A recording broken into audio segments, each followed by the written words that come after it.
ازيكم حبايبي؟ عاملين ايه؟ يا رب تكونوا بخير. النهارده هشارك معاكم كده تاني حاجه من الافران بنحب نشتريها كتير جدا جدا لزوم السقسقه كده الصبح، مع الشاي بلبن كده او الشاي او مع فنجان القهوه. فبنحب دايما نسقسق كده حاجه تكون خفيفه للفطار. فالنهارده هعمل معاكم البقسماط الافران، بيطلع كده مقرمش، كمان ضايفين فيه مكون كده بيديله قيمه غذائيه حلوه، وكمان بيدي نفس اللون اللي بنشتريه من الافران. فهنعمله النهارده بشويه دقيق وميه وحبه خميره. هنعمل احلى بقسماط كده باشكال مختلفه، سواء كان الاساور او المدور الحلو ده، سواء كان الاصابع اللي بتكون كده رفنعه كده بتكون مقرمشه اكتر، سواء اللي بتكون كده محمله كده من جوه كده شويه. فبصوا قد ايه كده بيكون مقرمش وطعمه تحفه جدا جدا. قبل ما نبتدي نصلي على الرسول ولايك وشير لو اول مره بتشوفوني. هنجيب كيلو من الدقيق، هننزل بس كده في حاجه واسعه كده عشان تشوفوا ازاي هنخلط المكونات. نص باكت من الخميره الفوريه، يعني معلقه صغيره، معلقتين صغيرين من الكركم ممكن نستغنى عنه وممكن نضيفه عادي جدا، 4 معالق كبار من السكر، رشة فانيليا كده تديله طعم وريحة حلوة، ورشة ملح حلوة كده. وده كده المكونات الجافة. بنخلط المكونات الجافة دي كويس جدا جدا مع بعض لحد ما كل المكونات كده تختلط مع بعض كويس جدا. تمام، بالشكل ده كده لحد ما الخميرة تتوزع كده في الدقيق وكل حاجة تكون كده ايه مختلطة مع بعضها كويس.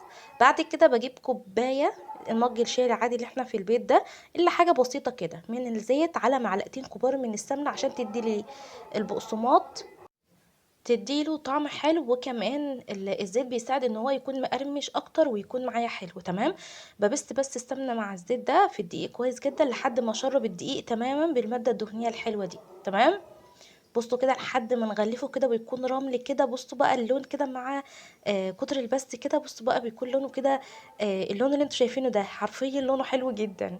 تمام، وبيكون كده مفرفط كده، ولو ضغطنا عليه كده بتتماسك وبتكون معايا ناعمه تحت ايدي ده.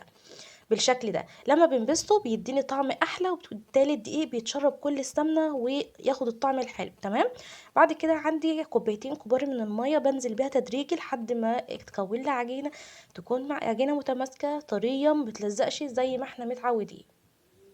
تمام، بالشكل الحلو ده كده. بعد كده اتجمعت كده بس شكلها لسه منعكش. تمام، هاخدها كده بقى عشان اعرف اعجنها كويس جدا. لو حسينا ان ملمسها ناشف شويه بديلها ايه معلقتين من الميه كده لحد ما تكون طريه. تمام، هاخدها بقى على الارض كده لحد ما تتعجن كويس جدا ويكون ملمسها طري كده. يا ده الصوت والسلام.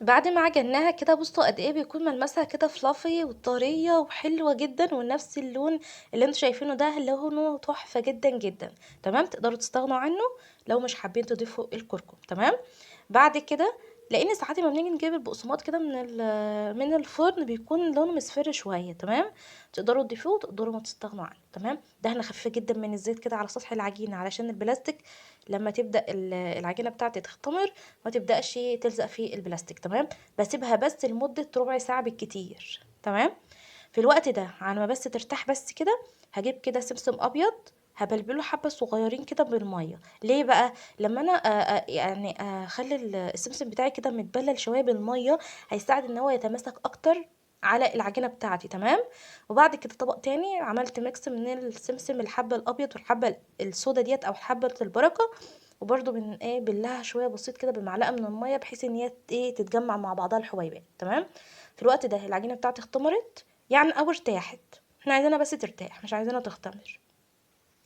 بعد كده بفردها لحد ما مستطيل كده شويه واغطيها ببلاستيك، والحته اللي انا او الجزء اللي انا هبدا اخد منه بس هو اللي بيكون كده في الاول كده زي ما انتوا شايفين.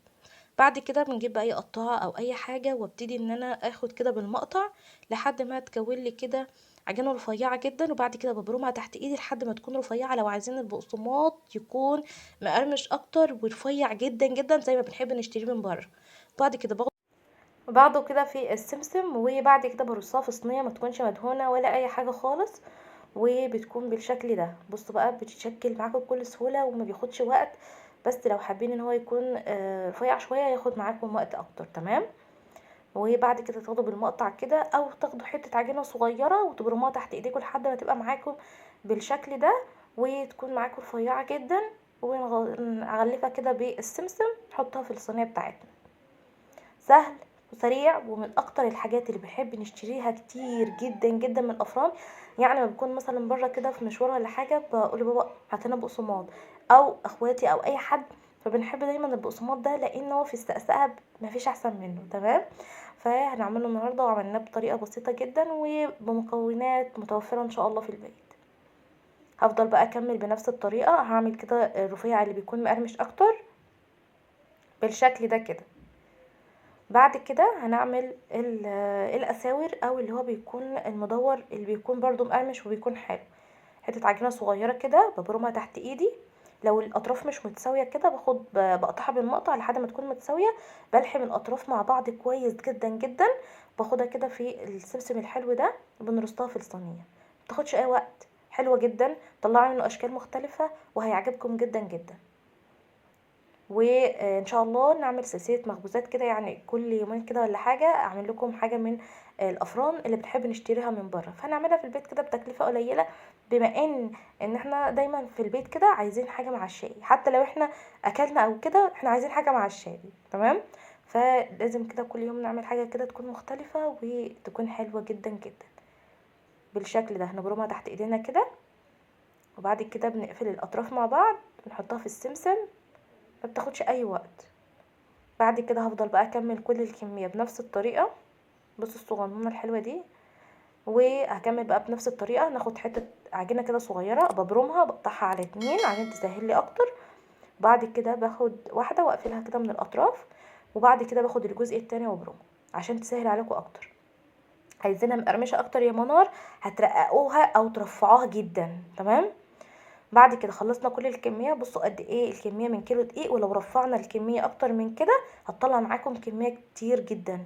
بصوا بقى شكل المدور الحلو ده، وعملنا الصاج كده الحلو ده برضو،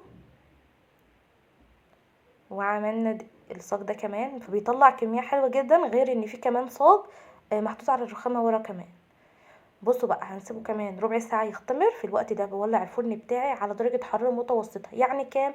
يعني 180 درجه يا منار، زي الكيك بالظبط من تحت بس. تمام. رف اوسط. هنا الصاج ده عشان بس احنا عايزين نكون برضو بقسماطه كده صغننه زي ما بتكون برضو بتاعه الافران، فقطعتها على 2. دخله الفرن درجه حراره متوسطه من تحت لحد ما ياخد اللون الحلو. بعد كده بولع عليه الشوايه ياخد اللون الحلو التاني. وبعد كده بطلعه على الرخامه يبرد تماما. وبصوا بقى بيكون طالع كده زي ما انتم شايفين كده. وعملت اللي بيكون تخين شويه ده او سميك شويه، زي ما بنجيبه كده في الاكياس من اي محل كده او اي حاجه. بالاساور ده بصوا من فوق زي تحت، واخد التحميصه الحلوه، طعمه حلو، ريحته حلوه، فيه قيمه غذائيه برضو حلوه، فهيعجبكم جدا جدا. بصوا بقى شكل الاصابع ديت، عملتها كده صغيره، عملت منه الاصابع الرفيعه اللي بتكون سميكه شويه، وعملنا منه المدور الحلو ده، غير ان في كمان صاج، وغير اللي احنا اكلناه. انتوا متخيلين بقى كل الكميه دي من كيلو من الدقيق؟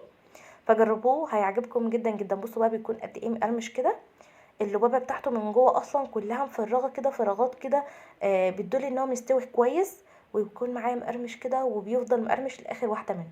بصوا بقى الرفنعه الحلوه الصغننه دي، تحفه جدا جدا. جربوه.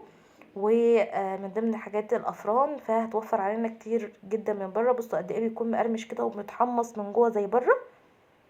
شايفين الشكل الحلو ده؟ يجنن. بصوا الشكل تحفه جدا جدا.